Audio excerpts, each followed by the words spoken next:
시간 우리 모두에게 주신 하나님의 약속된 말씀은 이사야서 49장 8절에서 13절까지 말씀, 우리 한 목소리로 합독합니다. 여호와께서 이같이 이르시되 은혜의 때에 내가 내게 응답하였고 구원의 날에 내가 너를 도왔도다. 내가 장차 너를 보호하여 너를 백성의 언약으로 삼으며 나라를 일으켜 그들에게 그 황무하였던 땅을 기업으로 상속하게 하리라. 내가 잡혀있는 자에게 이르기를 나오라 하며 흑암에 있는 자에게 나타나라 하리라. 그들이 길에서 먹겠고 모든 헐벗은 산에도 그들의 풀밭이 있을 것인즉 그들이 줄이거나 목마르지 아니할 것이며 더위와 볕이 그들을 상하지 아니하리니 이는 그들을 긍휼히 여기는 이가 그들을 이끌되 샘물 근원으로 인도할 것입니다. 내가 나의 모든 산을 길로 삼고 나의 대로를 두드리니 어떤 사람은 먼 곳에서 어떤 사람은 북쪽과 서쪽에서 어떤 사람은 시님 땅에서 오리라. 하늘이여 노래하라. 땅이여 기뻐하라. 산들이여 즐거이 노래하라. 여호와께서 그의 백성을 이로하셨은즉 그의 고난당한 자를 긍휼히 여기실 것입니다. 아멘. 동서남북 사방에서라는 제목으로 읽은 말씀을 본문으로 은혜를 나누는 시간을 갖고자 합니다. 이 세상이 여전히 밝은 것은 누군가 빛이 비추는 존재가 있기 때문인 것이죠. 예수님은 나는 세상의 빛이라 라고 말씀하셨습니다. 빛은 한 곳에 머물지 않고 사방을 비추게 되죠. 비추는 동시에 어둠은 물러가게 되어 있는 것이 빛의 특성입니다. 그래서 예수님의 말씀과 예수님의 사랑과 예수님의 흔적이 나타나는 곳에는 다 어둠이 물러가게 되어 있는 것이죠. 더위와 추위도 형편과 처지를 가리지 않고 빈부귀천을 따르지 않고 달려드는 것처럼 부흥도 사방에서 몰려오는 것이 특징입니다. 우리 주님의 빛이 세상을 비춤으로 부흥의 역사가 나타날 수 있기를 예수님의 이름으로 소원합니다. 될성 싶은 나무는 떡잎부터 알아본다라고 말하죠. 잘된 나무는 어려서부터 알 수가 있다는 것입니다. 어린이 돌잔치에 가보면 무엇을 잡을까 보면서 마이크를 잡으라, 돈을 잡으라, 판사금을 잡으라, 다 잘되기를 바라는 부모의 마음이죠. 근데 아이들이 부모가 바라는 대로 잡는 경우가 있지만은 또 어떤 사람은 운동선수의 그런 재능을 가진 사람, 각자의 재능을 이제 나타내는데 아직 어리지만은 그가 좋아하는 취향을 앞에다 놓고 고르도록 하는 것은 잘 되도록 하기 위한 부모의 마음일 것입니다. 작은 떡잎에도 큰 나무가 될 가능성이 담겨 있듯이 시작은 작아 보이지만은 그 안에 열매의 성품과 방향이 이미 담겨 있다라고 하는 뜻이 되겠죠. 우리 신앙생활에도 이와 같습니다. 믿음의 씨앗이 마음의 밭에 심겨질 때 처음에는 작고 보잘것없이 보일 수 있습니다. 그러나 말씀과 기도로 가꾸고 사랑과 섬김으로 물을 줄 때 반드시 좋은 열매로 나타나게 되는데 포도나무에서 알알이 맺힌 포도송이를 보고 그렇죠? 또 사과나무에서 붉게 물들어 주렁주렁 달린 과일을 보듯이 땅에 뿌리가 깊이 심긴 나무는 절대로 농부의 기대를 배반하지 않는다라고 하는 것입니다. 그래서 예수님께서는 좋은 나무는 나쁜 열매를 맺을 수 없고 나쁜 열매가 좋은 열매를 맺을 수 없다라고 마태복음 7장 18절에서 말씀하신 바가 있습니다. 우리가 뿌리는 말씀의 씨앗과 기도의 씨앗과 사랑의 씨앗은 절대로 헛되지 않고 눈에 보이지 않는 땅 속에서 뿌리를 내리고 때가 되면 언젠가 믿음의 꽃과 열매를 드러내게 되는 것이라는 것이죠. 그러므로 좋은 씨앗을 심고 가꿔야 하는 것입니다. 반드시 뿌린 대로 거두게 되어 있는 것입니다. 뿌리지 않는 곳에는 거둘 수가 없는 것이죠. 그것은 작은 나의 말 한마디, 작은 나의 행동 하나에도 생명의 씨앗이 담겨 있다라고 하는 것입니다. 이는 가정과 교회, 세상을 변화시키는 귀한 열매가 될 것입니다. 그러므로 우리는 주님 앞에서 좋은 믿음의 씨앗을 뿌리며 살아가야 한다는 것이죠. 우리가 선한 영향력을 끼치기 위해서는 예수 믿는 자의 모습을 나타내자는 것입니다. 오늘 본문은 이스라엘의 바벨론 포로 시대를 배경으로 하고 있습니다. 남유다 백성들은 바벨론으로 끌려가서 고통 가운데 있었고 예루살렘 성전은 무너진 상태였습니다. 이스라엘은 남유다와 북이스라엘로 갈려졌죠. 솔로몬의 아들 르호보암 때에 여로보암과 함께 나라가 분열돼서 북이스라엘은 722년, 그로부터 136년 후에 남유다도 멸망하게 되죠. 이유는 우상숭배와 정치적인 타락과 사회적 불의와 하나님의 언약을 배반한 것이 원인이었습니다. 하나님을 떠난 백성들은 반드시 멸망하게 되어 있고 분열과 다툼 가운데서 또 다른 회복의 기회를 맞게 되는 것이죠. 백성들은 자신을 버렸다고 절망하였지만 하나님은 다시 회복을 약속하시고 오늘 이사야 선지자를 통해서 말씀하고 계시는 것입니다. 본문의 배경은 포로기를 사는 이스라엘에게 위로와 소망을 전하는 말씀으로 여호와의 종 메시아가 사명을 감당하며 회복시킬 것을 예언하고 있습니다. 열방의 빛이 구원자이심을 나타내고 있으며 하나님은 포로된 백성을 잊지 않으시고 기억하시겠다는 것입니다. 젖을 먹이는 어머니가 자녀를 잊지 못하는 것처럼 시온을 다시 회복시킬 것을 이야기하고 있습니다.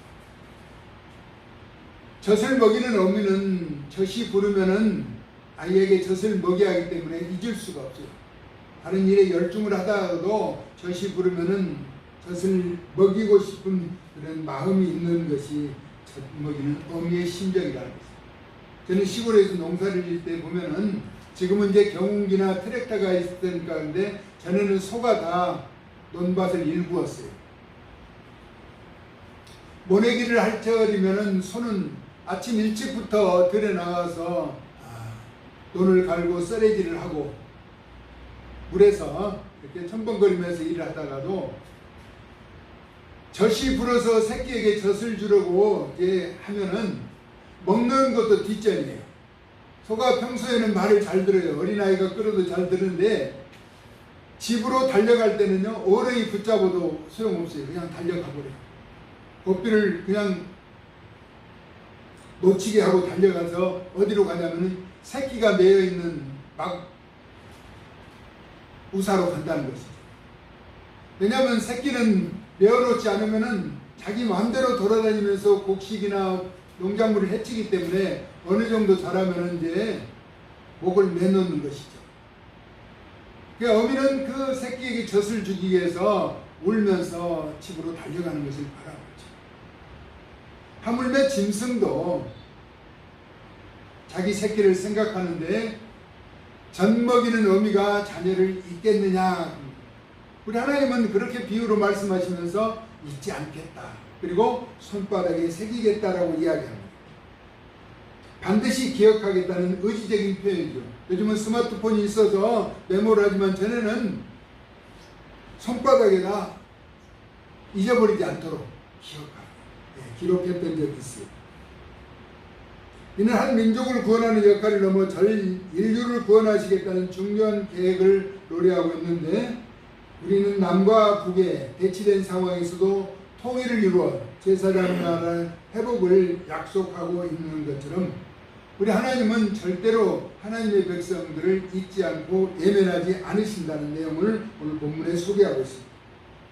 어느 탈북자 할머니가 그런 이야기를 했는데 우리나라 탈북 여성 가운데 최초의 박사학위를 받은 이해란 박사는 자기 할머니가 아버지가 전에 신앙생활을 했다는 사실을 이제 30년 넘게 알지 못했다.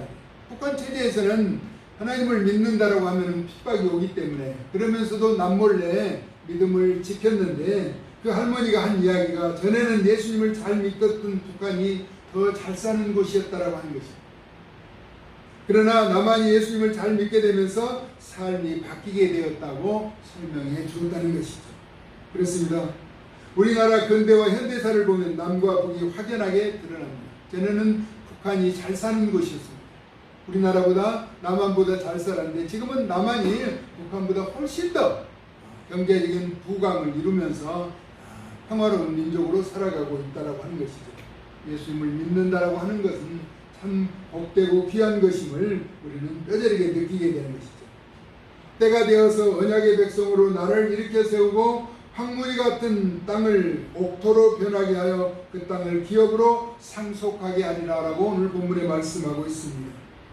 물론 포로가 되었던 곳에서 해방을 맞게 하여 주시겠고 흑암에 묶여있는 자에게 자유를 누리도록 하겠으며 벌벗고 줄이지 않으며 민둥산이 풀밭으로 변무하게 되며 넉넉하게 누리게 될 샘물 생명과도 같은 근원으로 인도하실 것이라는 약속을 하고 있습니다. 그리고 해방되어 지나가는 백성들의 가는 길을 막지 못하게 열어주시겠다는 것입니다. 우리가 잘 아는 것처럼 암몬 족속은 출애굽 시에 길을 열어주지 않아서 총회의 제함을 받게 되죠. 민수기서 20장 14절에서 21절을 보면은 모세가 에돔 왕에게 우리가 당신의 땅을 지나가겠다. 애굽에서 포로 생활을 마치고 지금 이제 약속의 땅으로 지나가는 길에 에돔 땅을 지나가야겠다는 것이었습니다. 그러면서 포도원에 들지도 않고 우물물도 마시지 않겠다고 정중하게 요청했지만은 에돔이 강한 군대를 이끌고 나와서 길을 막았으므로 이스라엘은 다른 길로 돌아가야만 했던 것입니다.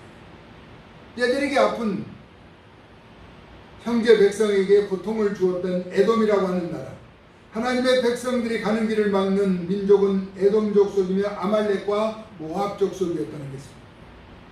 역사적으로 현실적으로 볼 때 하나님의 백성이 가는 길을 막는 자는 결코 순탄하지 못했다는 사실을 우리가 성경을 통해서 또 역사를 통해서 알 수가 있게 되는 것이죠. 하나님의 백성들이 포로로 붙잡혀갔던 그 강대 제국 다 멸망했던 것을 바라보게 됩니다. 하나님은 그들을 도구로 사용하셨지만 하나님의 백성들을 괴롭히고 억압한 그 민족은 땅에 존재하지 못하게 되었다라고 하는 것입니다. 주의 일을 하는 자의 발길을 막는 자도 형통하지 못하다라고 하는 사실을 우리는 늘 이제 바라보게 되는데, 주의 일을 하는 자들, 주님의 일을 하는 자들, 또 주님의 나라를 확장하는 일에 힘쓰는 자들은 서로 합력해서 선을 이루되 그 길을 가로막는 죄악의 길에 서지 않기를 예수님의 존귀하신 이름으로 소원합니다. 해방의 기쁨으로 예루살렘 회복을 위해서 달려온 자들은 먼 곳에서 북쪽과 서쪽에서 신임 땅에서 오는 그들을 하늘이 노래하고 땅이 기뻐하고 산들이 즐겁게 노래하므로 여호와께서 고난에 지친 자들을 긍휼히 여기신다는 내용을 소개하고 있습니다. 이사야서 55장 7절에서는 악인은 그의 길을, 불의한 자는 그의 생각을 버리고 여호와께로 돌아오라라고 말하고 있습니다. 잘못된 길에서 여호와 하나님의 의로운 길로 돌아오라고 선포하고 있는 것이죠. 그리하면 그가 긍휼히 여기시리라, 우리 하나님께로 돌아오라, 그가 너그럽게 용서하시리라. 우리 하나님은 어떤 경우라도 다 용서해 주시겠다는 약속을 하고 있죠. 그리고 찾고 찾으면 만나 주시리라고 말씀하고 있습니다. 그래서 아모스 5장 6절에 너희는 여호와를 찾으라라고 말합니다. 찾지 않아도 하나님은 다 우리가 무엇이 필요한지를 아시지만은 구하라고 말씀하시잖아요.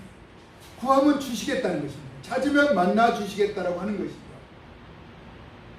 저는 초등학교 때, 우리가 다닐 때는 국민학교라고 하죠. 소풍을 가서 이게 보물찾기를 하면 잘 찾지를 못한 것 같아요. 이게 보물찾기를 시작하면은 이게 아이들이 일제히 뛰어가는 거야. 빨리빨리 뛰어가서 숨길 만한 곳을 찾고 보면은 이제 다 보물을 찾고 난 뒤에 천천히 가면은 없어요. 근데 보물은 왜 찾으라고 하냐면 선물을 주기 위해서 찾으라는 것이죠.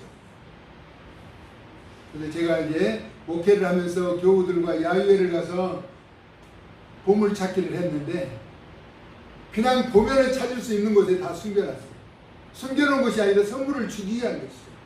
여호와 하나님은 찾으라고 하는 것은 만나 주시겠다는 거예요. 숨어서 못 찾는 것이 아니라 찾기만 하면 만나 주시겠다고 기다리고 계시는 것이죠. 그래서 많은 선물을 주면서 그런 내용을 이야기했던 적이 있습니다. 여호와를 찾으라고 하시면 우리 하나님은 만나시고자 한다는 것입니다. 구하라고 하신 것은 우리에게 주시고자 한다는 것입니다. 여호와는 내게 복을 주시고 너를 지키시기를 원한다라고 합니다. 우리 하나님은 무엇이든지 우리에게 주시기를 원하고 기다리고 계신다라고 하는 것입니다. 그리하면 살리라. 그렇지 않으면 그가 불같이 요셉의 집에 임하여 멸하시리니 베델에서 그 불들을 끌 자가 없으리라. 하나님의 진노를 막을 자는 없다는 것입니다. 그러므로 이제 여호와를 찾고 돌아올 때가 되었다라고 하는 것입니다. 우리 모두 여호와를 열심히 찾고 만나서 귀한 복을 받아 누릴 수 있기를 예수님의 이름으로 축복합니다. 회복의 때를 붙잡지 못하는 부류는 성벽이 여호와 하나님 앞에 있는데 이를 헐며 황폐하게 하던 자들은 떠나가게 된다라고 말씀하고 있습니다. 그러나 눈을 들어 사방을 보라는 것입니다. 사방, 동서남북, 사방에서 몰려와 땅이 좁게 될 것이며 돌아온 그들은 신부처럼 될 것이라 라고 말씀하고 있습니다. 이는 동서남북 사방에서 하나님의 사람들을 찾고 부르실 것이라는 말이죠. 풍성하고 윤택한 결실의 계절에 약속과 기대를 안고 소망의 나라에 다다르게 하자는 것입니다. 반드시 복을 주시기 원하는 하나님 앞에서 동서남북 사방에서 오는 주의 백성들의 발걸음이 멈추는 제단 하나님의 관심과 시선이 머물게 되는 것이죠. 복을 주시고 지키시기를 원하시는 하나님, 그런 복을 받아 누릴 수 있기를 예수님의 이름으로 축원합니다. 동서남북 사방에서 올려오는 우리가 교회 설립 기념일 때 많은 사람들이 이제 찾아오는 것을 바라보았습니다. 우리에게는 그런 시그널을 주시는 거예요. 신호를 주시는 거예요. 그냥 가만히 있으면 오는 것이 아니라 오라고 해야 하고 찾고 만나야 한다는 것입니다. 우리 여호와 하나님도 만나야 찾고 찾는 자를 만나 주십니다. 나를 사랑한 자들이 나의 사랑을 입으며 나를 간절히 찾는 자가 만날 것이라고 잠언서 기자는 말하고 간절히 찾는 자를 만나 주신다는 것입니다. 우리 주님이 말씀하신 내용, 젖을 먹이는 어미가 어찌 자식을 잊겠느냐. 혹시 그들은 자식을 잊을지라도 나는 너희를 잊지 않겠다. 우리 하나님은 절대로 우리를 잊지 않으시고 외면하지 않으시겠다라고 하는 것입니다.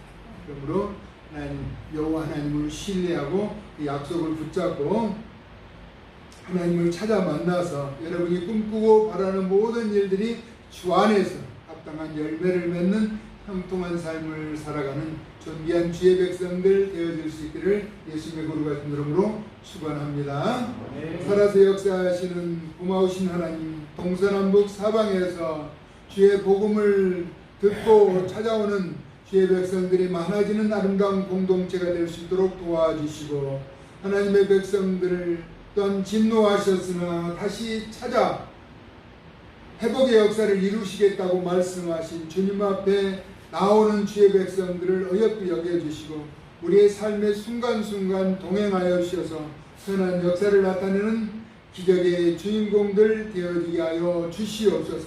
약속하시고 이루시는 신실하신 주님을 높이며 찬양하고 사랑 많으신 예수님의 거룩하신 이름으로 축복하고 기도 올리옵나이다.